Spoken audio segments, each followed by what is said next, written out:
Good evening, everybody.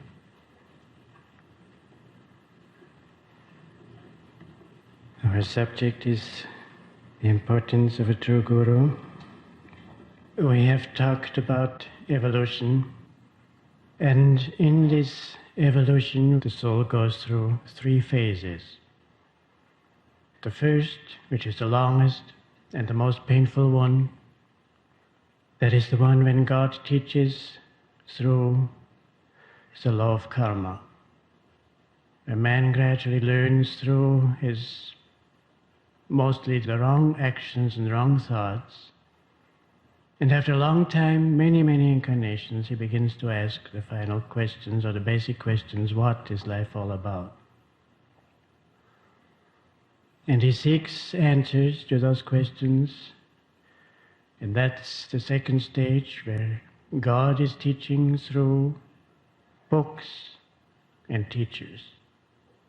And then when the devotee becomes convinced that the purpose of life is to find God, and his yearning, his desire becomes strong for God, then he enters the third stage in his evolution.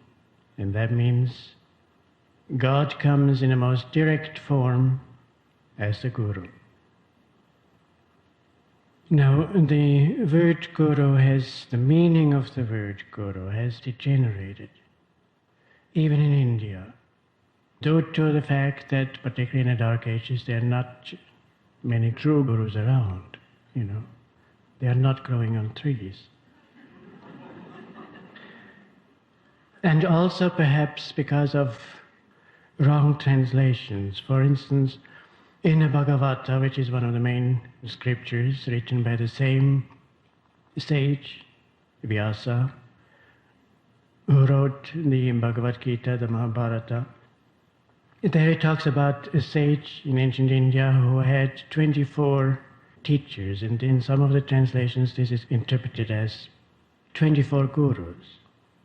Now I just want to give you a couple examples of what those teachers were. One is the air, another one is the moon, another one is a bee, another one is a little child. Of course we can learn from all sorts of things. For instance, just as the air carries good and bad odors and is not affected by it, so the sage goes through life being exposed to all kinds of bad and good experiences, and inwardly he is not affected by it. Or the moon, even though the moon is changing its appearance, in actuality the moon is always the same. And so likewise the sage, even though there is an outward seeming change through outer experiences, through life and death and so on, the soul is ever unchangeable. The sage, who is beyond the 3 gunas, is happy and carefree as a little child. But the little child due to ignorance, and the sage due to realization. Now obviously when we look at those teachers or gurus, it isn't the same as what we think the guru is. The guru is not just a teacher. The guru is one that is appointed by God to lead that devotee to God realization. That means he is not only teaching, he is not only giving inspiration, he takes on the actual responsibility for that devotee to lead him, to take on, to a great extent, the burden of karma, and to gradually open doors one after another according to the readiness of the disciple, and finally opens the last door to the last stage of God communion, God realization. And that means that a true guru has to have, in order to be able to fulfill to fullest capacity that divine task, he has to have unbroken oneness with God. he has to have certain qualities, such as omniscience. He has to know the past of his disciple, past incarnations, in order to know what karmic conditions are coming up in order to help and to minimize the blow or doing away with it completely. He has to have omnipotence to be able to do that. And above all, he has to be omnipresent, because sometimes it happens that the disciple and the guru are not physically on the same plane. The guru is omnipresent, as God is omnipresent, in order to be with that disciple anytime, all the time. Now I want to go into the last stages of evolution, and you see from there the Master talks in the lessons about different degrees of masters. He said that Jivan Mukta, this is a Sanskrit word. Jiva means the soul, Mukta means free. He says that Jivan Mukta in a strict sense applies to a yogi who, by refraining from new desires, has destroyed the very root cause of reincarnation. A Jivan Mukta, however, may be required to return to earth if all seeds of his past actions have not been totally roasted by the fires of wisdom or realization.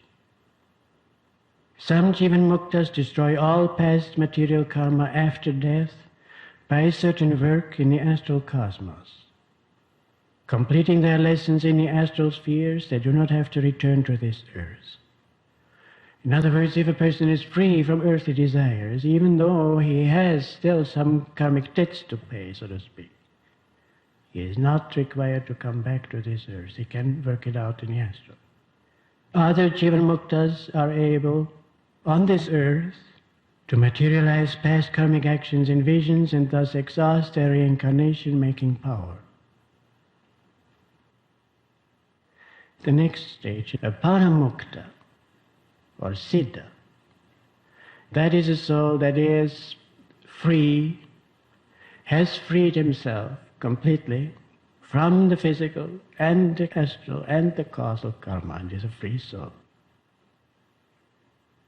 And then when a Siddha, after leaving the body, completely free from all three planes, when such a one returns, and this happens very rarely, usually they don't come back, you know.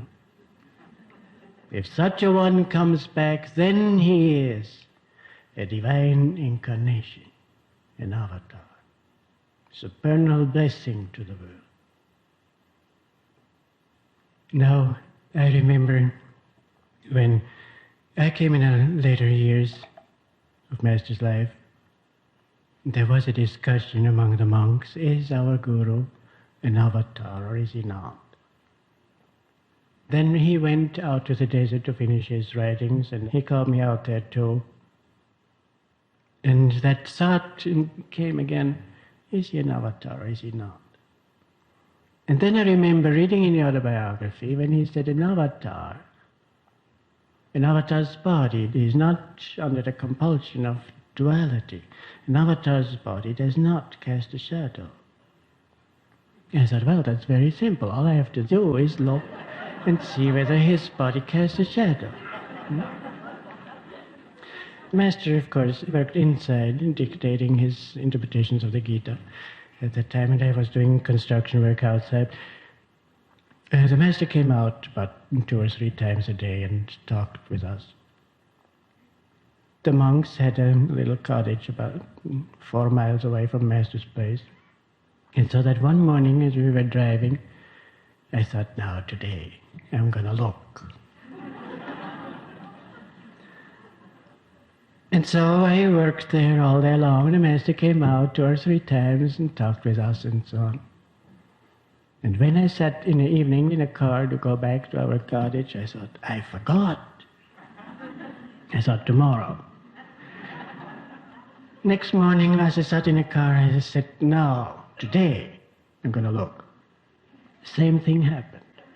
I forgot. Even though I had seen him, he had come out and talked with us and so on.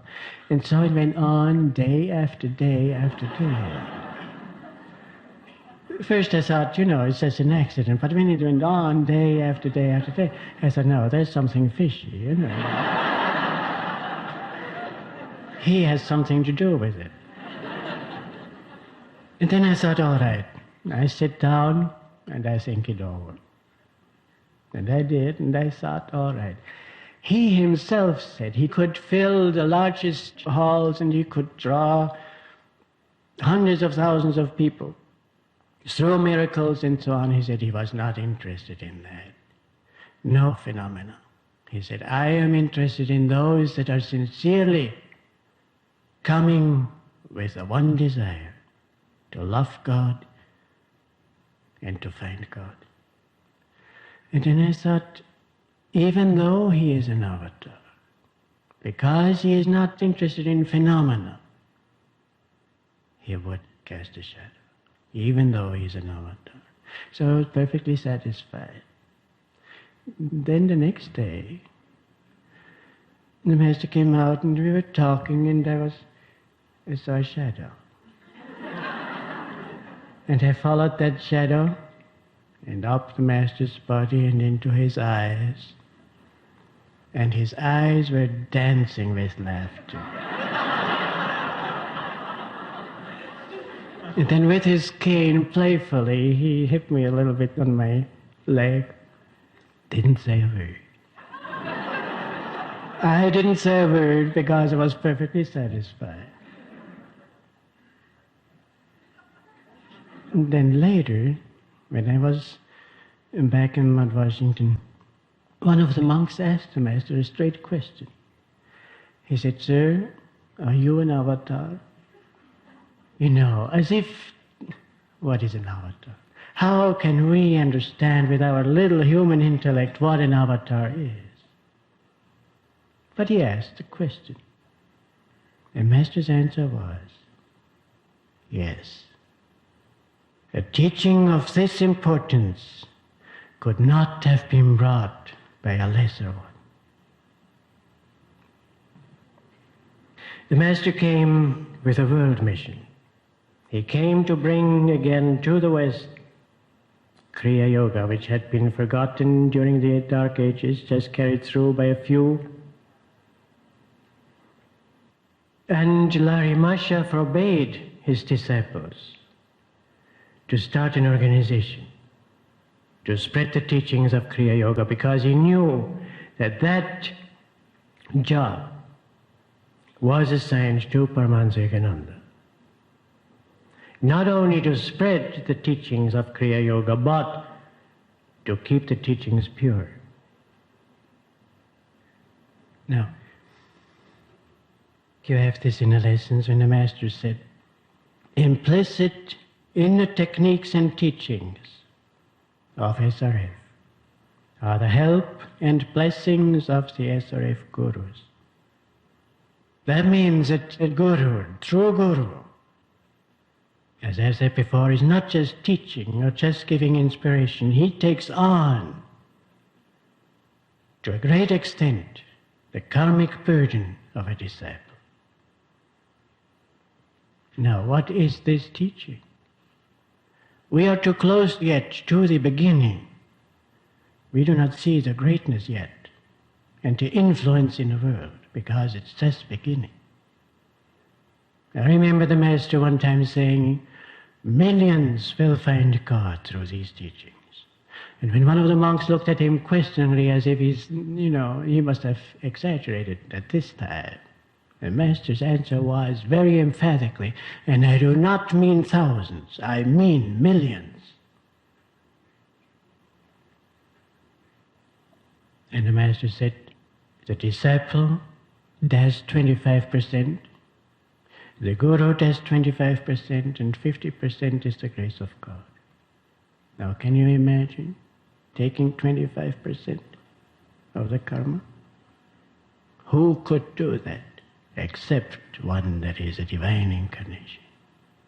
That's why he said, I am the last in the line of SRF Gurus, Who else could do that? It would be, humanly speaking and metaphysically speaking, an impossibility to take that responsibility, that load of that many disciples.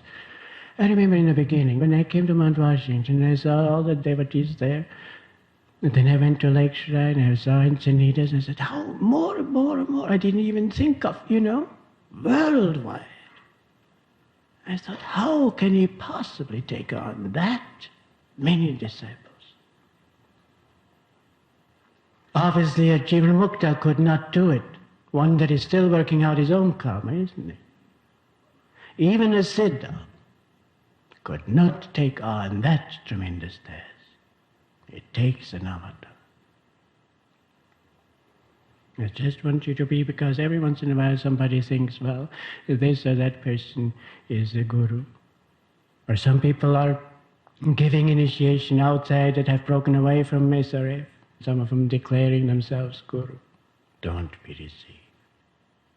It takes a divine incarnation to take on that task worldwide, generation after generation.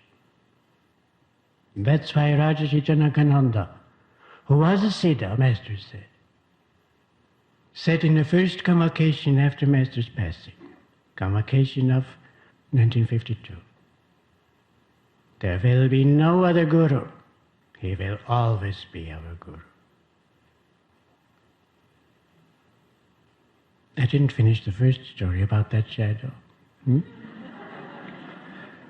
Because in the next edition of the autobiography, the edition of 1951, Master gave me a copy of it, and he wrote something in it. And when I looked up that passage about the shadow, I saw he had changed it. It didn't say anymore, the avatar's body does not cast the shadow. It says now, since then, an avatar's body, on occasion, does not change.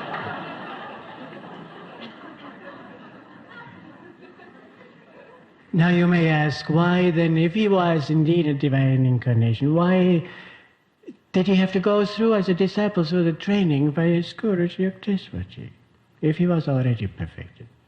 Well, an avatar teaches not only through words. He is a living scripture. He is teaching through the example of his life. And when you read carefully, you read the autobiography carefully, you find everything that he wrote about his own experiences and so on. These are lessons for us. He had disciples already long before he met Sri Yukteswarji. When he was a little schoolboy, one time during class, he wrote on a slip of paper, "I am your guru," and shoved it over to one of his classmates. And that, that boy thought it was a joke, and this is quite serious. So he very gravely shook his head at him and said, "Naughty boy, naughty boy." But the next night, that boy had a spiritual experience where God confirmed to him that indeed little Mukunda was his guru.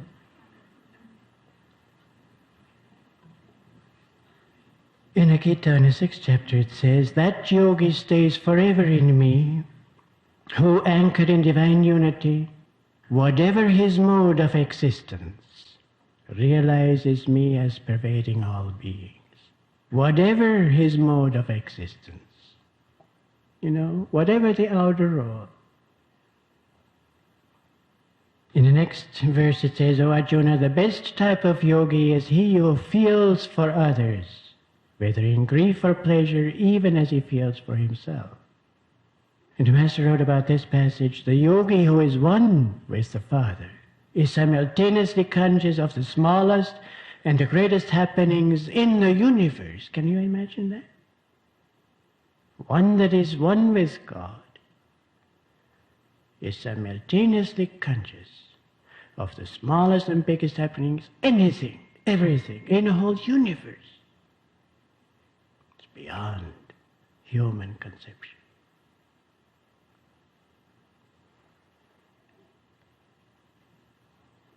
And so he said, a devotee who perceives God in all beings feels naturally as his own the pleasures and pains of other beings.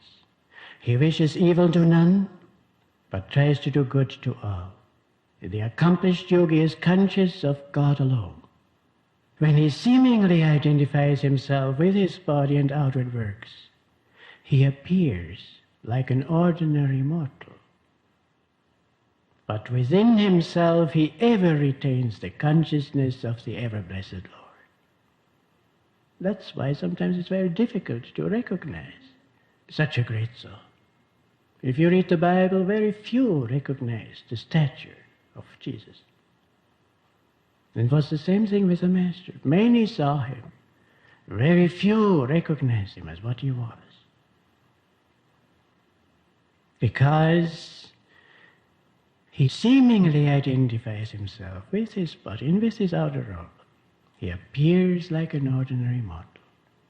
A person has to be purified. So evolution has to be purified in order to indeed recognize such a one. And Dayamata told us that shortly before the Master left, he said to her, much later when I'm gone, people will know what I am. And Dayamata commented on that and she said, mind you, he did not say who I was, but what I am. Meaning that consciousness is eternal. That's one with God. When he talks about this, about he feels for others. I remember one time when the Master was going out to the desert, and the other devotees, most of them were waiting outside near his car, and I was walking with the Master and from the elevator in the basement of the administration building to the door. And then a lady came, a devotee, and poured out her problems tearfully, all emotionally to the Master. And I, because I was with him, I couldn't help but, being there and hearing it. And as she was crying and so on, I thought, what she is going through is really not very much. It was just seemed to be just a little thing. But the Master had an entirely different attitude. He listened to that woman as if it were, the most important thing in the whole world. Utter sympathy, just like a mother that feels for and feels with a child. And consoled her, and when she was gone, he looked at me and he said, I live the lives of all of you. And he said, I live both roles, the human and the divine. And sometimes it's difficult to keep them apart. That is the Guru. He feels for us, just like a mother, more so. Then going on with that commentary, the yogi who is free even while feeling the pleasures and pains of his body is one who can retain God consciousness, no matter what the body is going through. Further, he feels the pleasures and pains of others, yet beyond all experiences of duality, he realizes the cosmic blessedness of God, ever transcendentally existent. Such a yogi tries to help others to realize God and to rise above the alternations of pain and pleasure, born of body identification. In other words, when the Master was here, he functioned on all levels. It was almost towards the end of his life. Not the very end, he was physically all right then, but there was a period when he was working out heavy karma for many devotees.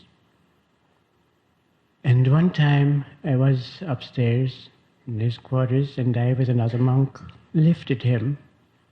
And as we did so, he groaned with pain.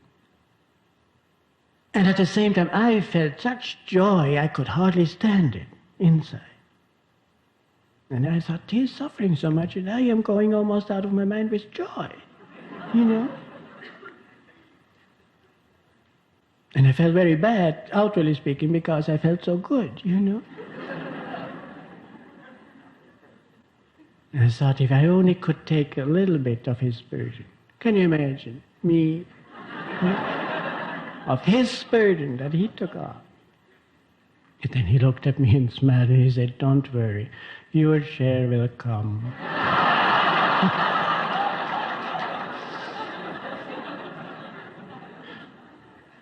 But then later on, when I was alone, I saw it over and I thought, how is it possible that I felt such joy when he was in agony?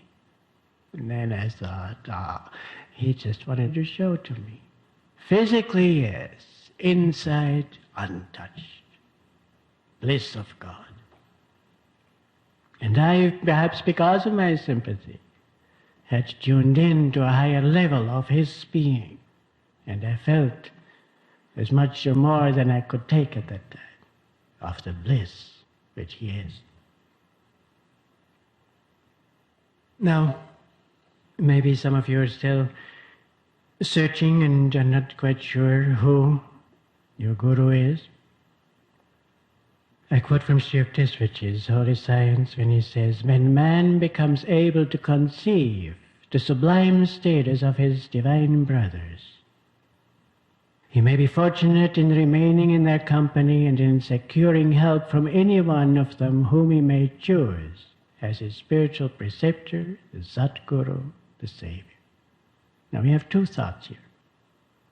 First of all, be able to conceive the sublime status. As I have mentioned before, very few can do that, are ready to do that. And when he talks about these divine brothers, isn't that wonderful? That great master, that's what he's saying. Divine brothers. We are not different from a master. In essence, we are all children of God. There is no difference, the master used to say, there is no difference in kind. There's only difference in a degree of realization. He always said, you are the same as Christ. Only you have to remember, the difference is in degree only, not in kind. And then, whom he may choose as his spiritual preceptor, Satguru, the Savior. In other words, God leads us to a path. And then he doesn't take away the principle of free choice, free will. That remains. And then we have to make the choice. Then that's what he says when he talks about being fortunate in remaining in their company. To keep company with a godlike object, meaning the Guru, is to associate him with our heart's love. By keeping the appearance and attributes fully in mind, and by reflecting on the same and affectionately following his instructions, lamb-like. And then he goes on saying to keep company with the Guru is not only to be in his physical presence, as this is sometimes impossible, but mainly means to keep him in our hearts, and to be one with him in principle, and to attune ourselves with him. Remember, he is omnipresent.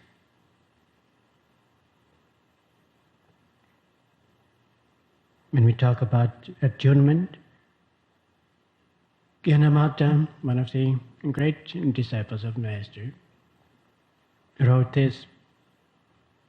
After you left Seattle, he went there in 1924, I asked myself, what method could I take to be receptive to you? I could think of no other way than by keeping you before my mind by deliberate acts. So at 7 o'clock each morning I stopped whatever I was doing and concentrated for a moment, saying, he is praying for me. See how beautiful this is. Make it personal, you know. Make it personal. The more personal you make it, the greater is the attunement. The closer you are, the more receptive you are. Think he came from me. He is blessing me. He is helping me. Now, whenever you think of it, that's the truth. I mentally followed you around the country as you went from city to city on lecture tour. Do you remember when you came to my house in Seattle? Silently you looked at the pictures of holy men, and then turning your back to the long row of windows, you prayed for me very softly and gave me my first blessing, the one that enabled me to hear the Om. After that, as long as I remained in Seattle, a vase of orange flowers stayed on the floor to mark the spot where you stood. In my room now is the rosary from the Mount of Olives, together with Kriya beads and the little white stone you blessed for me the last time I was ill. All were given by you, so all are sacred. It would make this letter too long to write all the things I have done, that you might be a real presence with me in my room, in my mind, in my soul. The path by which you reach me is now a well-beaten one. I no longer need external aids, but I like them just the same and add another to the list whenever one occurs to me. You see, just little things, make it simple. Because practicing the presence of the Guru, it's really very simple. We're always thinking about something, isn't it? All we have to do is check our thoughts. Some people always think about money. Some people always think about their problems. Some people always think about themselves. Why not think of the Guru? The other things, they don't help us very much. The Master wrote to a disciple residing far away from the Guru can practice a spiritual method of communion. If the Guru, being one with God, is present everywhere, including the wisdom center, point between the eyebrows, of all men. At the end of meditation, each night the disciple should concentrate at the point between the eyebrows and visualize the image of his Guru. Thinking of him with love and devotion, the disciple should ask the questions he wants answered.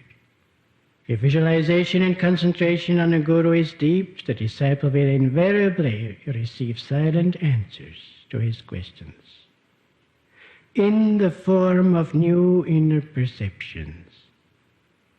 Do you understand? Not phenomena, not hearing voices, not that. But through the attunement, consciousness is lifted and intuition flows, and the devotee is receptive to the guidance, to the blessings of the Guru. And that's the exercise which is said to keep him in our hearts. In a letter the Master wrote to a disciple, spiritually I have contacted you many times.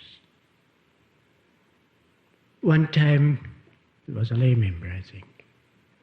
The Master told him to keep in spiritual company. And the man said, what about when I'm alone? When I'm not able to be with spiritual company? Then the Master said, am I not always with you? That's what we have to cultivate, that thought. He is always with us. Going on, the Master said, and your devotion has taken vibrations from me lots of times. That is what Jesus meant when he said, who touched me? Virtue has gone out of me. The physical contact and letters too are not always necessary. For if the devotee with deep mental concentration broadcasts to his Guru, the Guru receives and likewise silently sends forth the help needed. Your difficulty lies in no other thing but that you must reach greater depths in meditation. Why? Because the deeper we go in meditation, the less restless we are. The less restless we are, the more we are able to receive. And be happy to meditate, but never be satisfied, so that you think you have reached the end, and so fail to make deeper efforts in meditation. You must remember that intensity in meditation is of the greatest importance. In another letter he wrote, your attunement with God and Guru gained through meditation is all the more important at this time, For even though you may feel the effects of the medical treatments to a degree, remember that you cannot always realize how much the help of the great ones has mitigated those effects. In another letter he wrote, one should not be afraid of working in a spine in a spiritual way, meaning through the techniques and particularly through Kriya. It is always best to proceed under the protecting guidance of a self-realized guru. For to find God, one must have a guru. SRF has its guru, and one has only to tune in with him deeply to find all the guidance he needs. It is inwardly rather than outwardly that the guru guides one safely through the endless dangers and deceptions of delusion. Another thing is obedience to the guru, as Sri said, one should follow lamb-like, which is not so easy. But for incarnations we have followed our ego and look where it got us. And so obedience to the guru means destroying the ego. One time, it was during a special occasion, the master gave to a devotee a yellow rose. And she said, no, I don't want a yellow one, I want a red one. The master said, what I give, you take. Now we think this is ridiculous, isn't it? When the guru gives me a yellow rose, I would be happy to receive a yellow rose. Why should I say, I don't want that, I want a red one? But when we analyze our lives,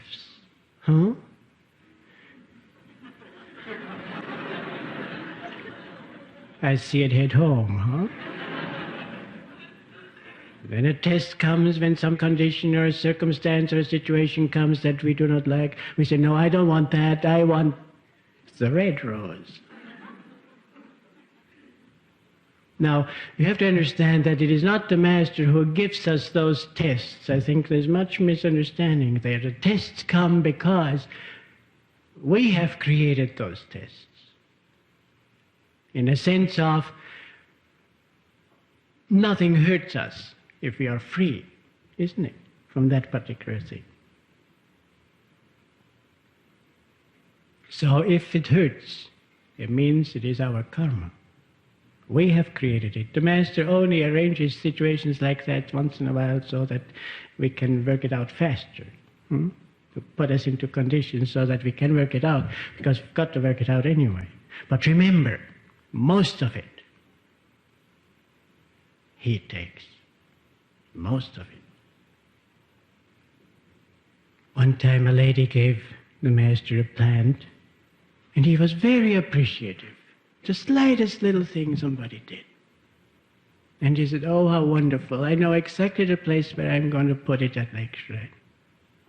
And she said, oh, no, you are not going to put that at Lake Shrine. This is going to be planted right here in Mount Washington. Aren't we doing that all the time? He said, all right. All right. I had been in a ashram just a few days when the master went to San Francisco to give a lecture on yoga, and in those days people wanted a demonstration of what yoga is all about, and he took one of the monks who happened to be my roommate along to demonstrate yoga postures. We do not emphasize that very much, and my roommate said, now I have to go and do those postures in front of all those people. I have never practiced, I cannot even do the lotus position. He sat down and he said, look, he tried, he couldn't. I said, don't worry. If he asks you to go, everything will be all right. I was very happy that I didn't have to go.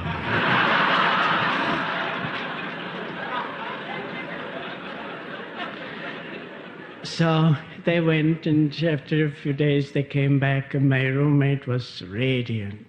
He said, everything went just as if I had practiced all my life. He called the posture, and I did it just like that. He said, now I can do them all. Look, he sat on the floor, tried the lotus posture, No more. Didn't work. Now that, of course, that story went around the ashram, you know. And then when the time came for the dedication of Lakeside, there was also going to be a yoga posture demonstration. And one young boy, a teenager, he asked the master whether he could be in that crew. He wanted to be, you know, in the center of attention. And also he couldn't do some of the asanas, but he thought, well, in front of all those people, he's got to help me. And he pleaded with the master, and finally the master said, all right, you can. Well, some of the postures he could not do. The master did not help him, in spite of all that were present, you know. That taught me one of the greatest things. The one he helped because it was an order and he went. He surrendered. The other one, he didn't help him because his motive was selfish. And he calculated that there he has to, he's got to, otherwise he will lose his reputation as a teacher, as a guru. Master didn't help him. He didn't care for his own personal reputation if it was necessary to teach a disciple a lesson. You know, it is not a question of outer attention. One time for several days, the master ignored me completely. And one day, as he came down with the elevator, we were waiting, the monks were waiting on the ground floor. And when he came out, I knelt down, as we usually did, to take the dust off his feet. And as I did so, I thought, he's going to ignore me again today. And Master, he had a shawl on. Like lightning, he took that shawl off and wrapped it around my head like a turban. And then he cried, look at him. Look at the Pasha. Everybody look at him. I thought I'd crawl right into the ground and never come up again. That taught me, you know, it isn't the outer attention, the outer consolation or outer whatever recognition. That only satisfies the ego. It's the inner which counts. That satisfies the soul. Now, the most important thing is loyalty. Loyalty is the highest spiritual law. And disloyalty is the greatest crime, so to speak, against God. The turmoil, the changes that are going on outside in the world, it has very deeply affected, unfortunately, man's consciousness. Man has become restless. Man has forgotten that in spite of all the outer changes, there are eternal laws, no matter what the age, no matter what the outer conditions. Those laws remain. And one of them is highest loyalty. You do not see much loyalty anymore in business, in politics, switching allegiance, isn't it, according to what a person can gain. In human relationships, if I don't get what I want, finish, look for somebody else. Same thing on a spiritual path. If a test comes along, if some instruction comes along or something like that that we do not like, we say, oh, I don't have to put up with that. I look for somebody else. I look for an easier teacher. Huh? Doesn't work that way. The Master said about loyalty, many persons worry about becoming narrow-minded before they have learned to be balanced. Superficial seekers in their wish to appear broad-minded indiscriminately absorb different ideas without first distilling the essence of truth within them by realization. The result is a spiritually weak, diluted consciousness. So I regard lovingly all true religious paths and all true spiritual teachers. You'll see that I am one-pointedly loyal to my own. All true religions lead to God. Seek until you find the spiritual teaching which draws and fully satisfies your own heart. And once having found it, let nothing touch your loyalty again. Give that path your full attention, put your entire consciousness upon it, and you will find the results you are seeking. He said also, I can help you more if you are not diluting your forces. Attunement with the Guru comes through 100% loyalty to him and his associates and activities. Through willing obedience to his counsel, whether verbal or written instruction, through visualizing him in a spiritual eye, and through unconditional devotion. In the souls of those who are in tune with him, the Guru can establish a temple of God. That is the law.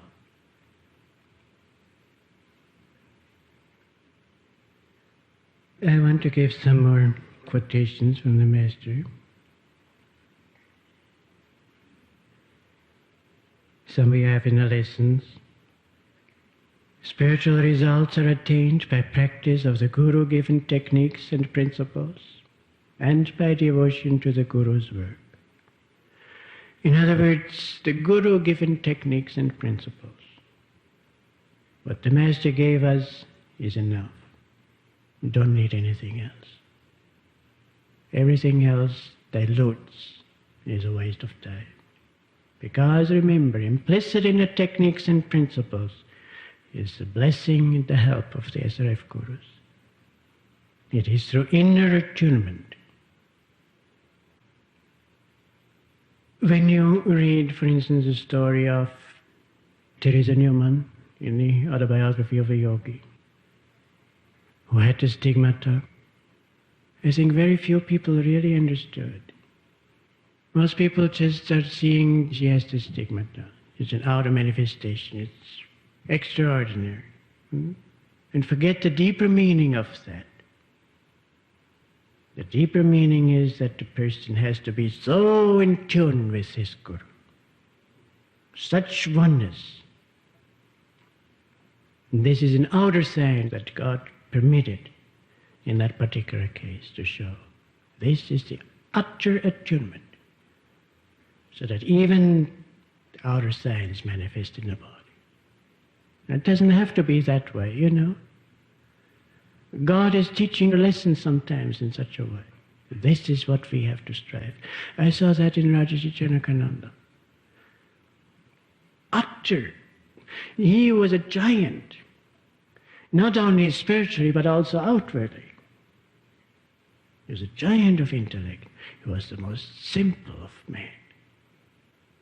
He hardly talked when he was with us. When he said anything, he said, Master's light, Master's love. He was so absorbed with it, he radiated it.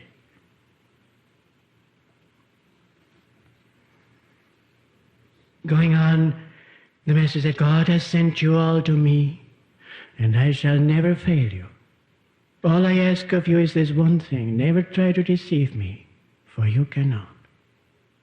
Always be sincere with me, because I am right inside your hearts, and I feel your every thought. My help will always be with true devotees all over the world, even when I am gone, if they keep in tune with me. Never think for a moment that when I am physically absent from you all, I am not spiritually with you. I shall be just as deeply concerned for your spiritual welfare. When I am no longer in this body, as I am now, I am and shall be watching every minute over each one of you. And whenever a true devotee thinks of me in the silent depths of his soul, he will know that I am near. I want to remain steadily in the Spirit of God, which doesn't mean far away. You know, we always think he's far away. God is far away, Guru is far away, he's right here. It's the hardest thing to accept. That I can give you something, that I can saturate you, bathe you and change you forever, forever and forever in this infinite ocean of light that I behold.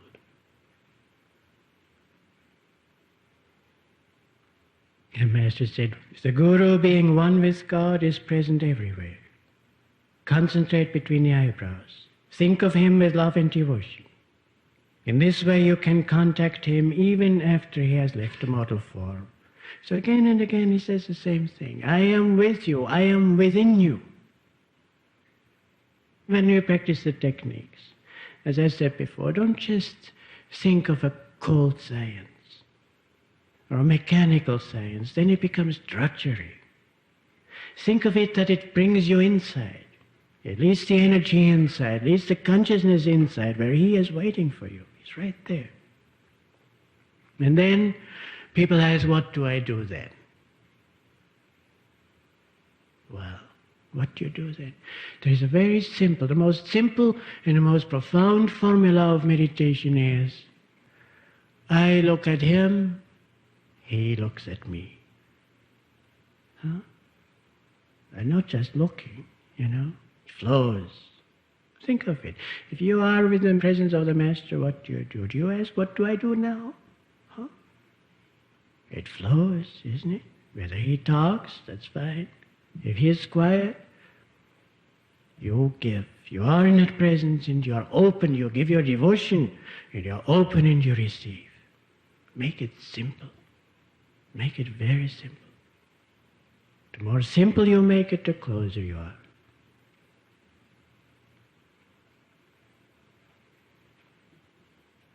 A master whose center of consciousness is cosmic consciousness is always awakened spirit.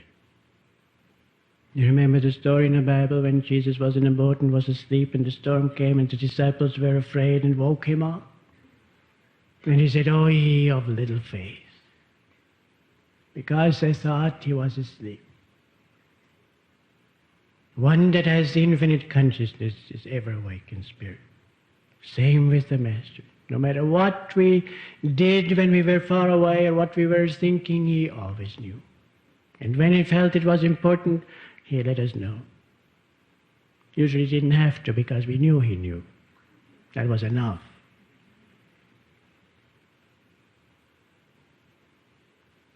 The Master said, "Those that shall be in tune with me even after I have left these shores, and who shall steadfastly follow this path to the end of life, by the help of God, I shall be able to help them." One who deeply meditates on the image and mentality of a spiritual man attracts his nature and partakes of his spiritual magnetism. It's a law. It's a law of magnetism. Now think of it. If we are thinking of a problem constantly, or if thinking about ourselves constantly, what do we draw? The law of magnetism works. If we think of God, God is very difficult to understand because the mind cannot conceive that. Mind is used to form. We have been in form so many times, so many incarnations. That's why he said, visualize the image of the Guru. And thinking of that, you attract, through the law of magnetism, you attract his nature and you partake of his spiritual magnetism. Swami Kripalananda in the autobiography talks about this Guru Larimasha, and he said, the Master was a living temple of God whose secret doors were open to all disciples through devotion. Thought, devotion. And if you think you have not been here when he was here living physically, the Master said, I know those souls who are really interested, and I know those souls who are destined to come in the future, who will follow this path steadfastly. I am with them, and they are with me. You know, the Master is beyond those aspects of delusion. Time, space, doesn't exist in his consciousness. He's here, he is now.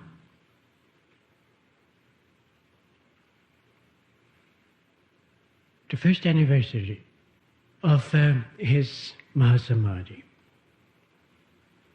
I was stationed at Hollywood Ashram Center at that time.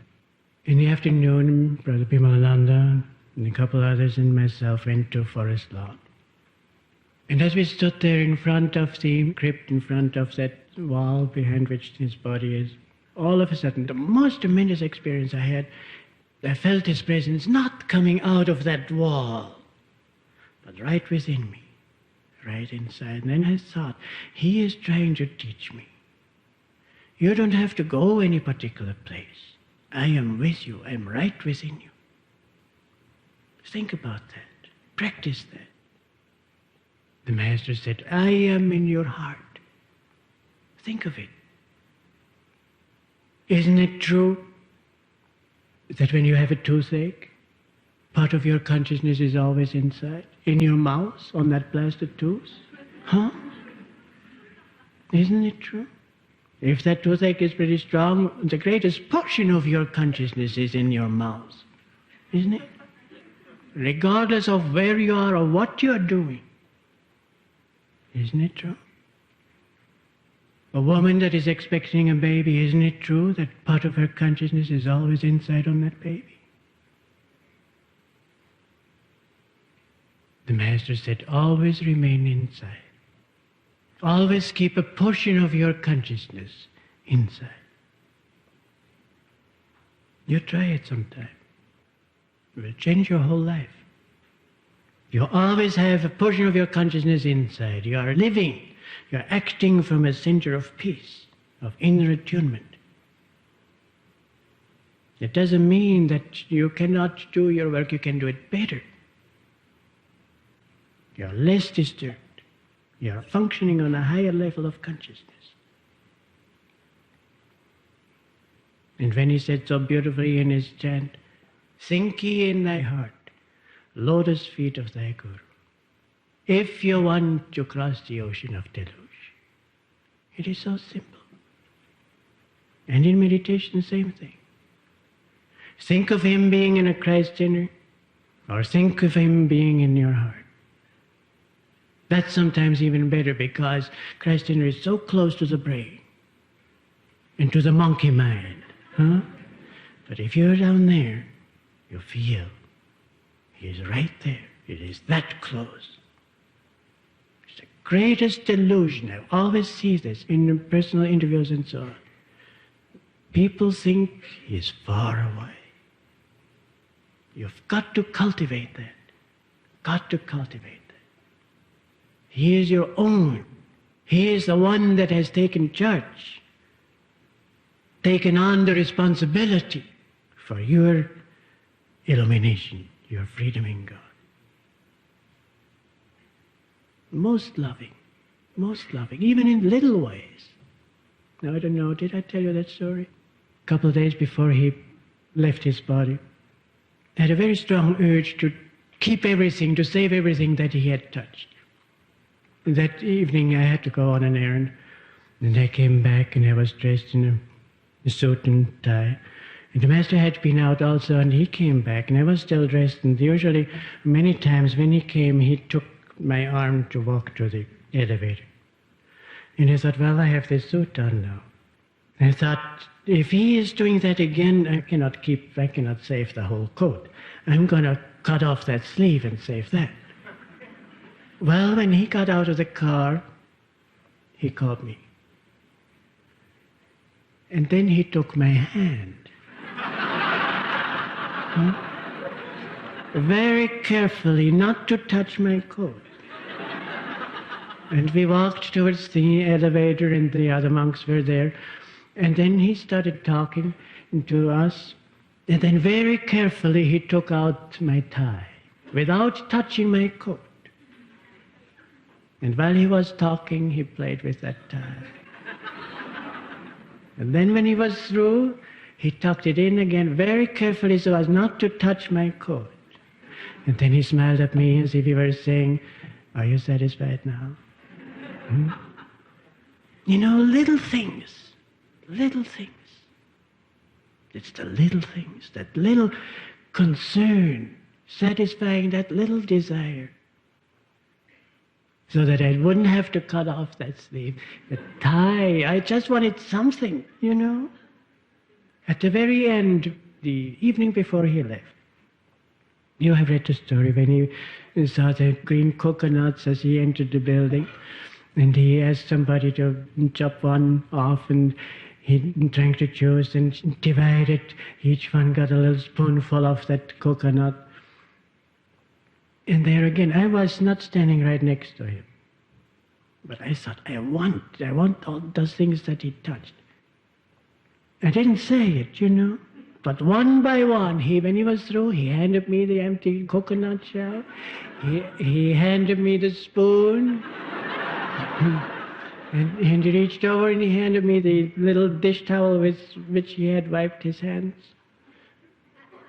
Satisfying even little desires. And he's so appreciative. Whatever you do, whatever it is, you know, we think in terms of, I have to do big things for him. No. It's anything that comes from the heart. So whatever you do for him, for his work, remember, he accepts, you are blessed. It's the greatest thing. I don't see how anyone can exist and keep his sanity in this world today without the Guru. And with that you have a security.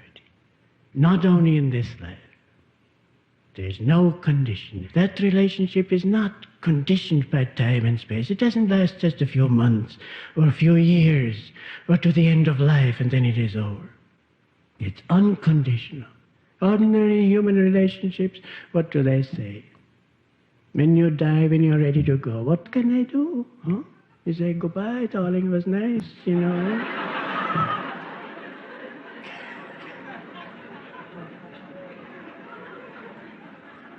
But he is right there. He is right there. He said, I will be there when your greatest need comes. And I saw that one of the monks was Brother Sharananda. Some of you have known him. He was sick in the last part. And for a while I was taking care of him. He knew it was coming close. And he said, you know, no matter how much I tried, I never could really go deep in meditation. I said, don't worry. With your devotion and with your service, with your sincerity to the Guru, you'll be all right. And when he was in the hospital, just a couple of days before he passed, he was radiant. He said, Master came to me and he gave me the experience. I have seen the living God. You know, when you see that, when you hear that. Then he said, do you take me now? Master said, not quite yet.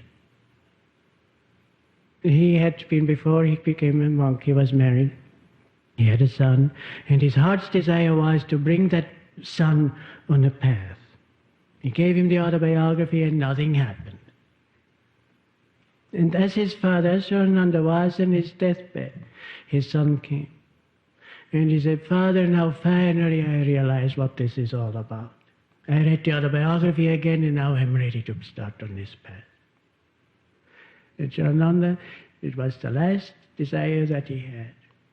The Master waited, fulfilled that last desire, and then he said, no. That's the relationship. Unconditional. Unconditional love. Unconditional loyalty. That's why he used to say, God does not mind your mistakes. He minds your indifference. And so I close with those beautiful words of Kabir, a great saint a few centuries ago. He said, the Guru is great beyond words, and great is the good fortune of the disciple. God bless you all.